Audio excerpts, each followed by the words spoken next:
बोलू आज काय रे खायला आपल्याला? इडली सांबर. इडली सांबर. अजून नारळाची चटणी. अजून अजून डोसा. हा ना. तू काय खातो? मी नाही खात. इडली सांबर आणि चपाती. इडली सांबर आणि चपाती. इडली सांबर चपाती. चपाती पण खातो का? हा, मग डोसा. चपाती खात नाही का? डोसा खाल्ला नाही आवडत? शेवटला. शेवटला खायचा. बोल हे का तुझ्या वाट्याचा डोसा. आजी पण खा का? आजीने काय घेतलं अगोदर? चटणी इडली. आजी काय खाता?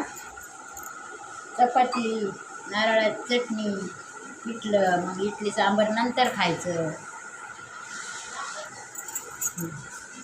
आधी थोडी पोळी खायची. आंबट अगोदर हे होतं ना, ते वाढत नाही ना, म्हणून पोळी खायला सांगते का अगोदर? बरोबर आहे. नंतर खायचं इडली सांबर डोसा. आता बटाट्याची चटणी, नारळाची चटणी, पोळी खाते अगोदर थोडी. ठीक आहे चालून द्या. मग हे पण मी पण खाते आता.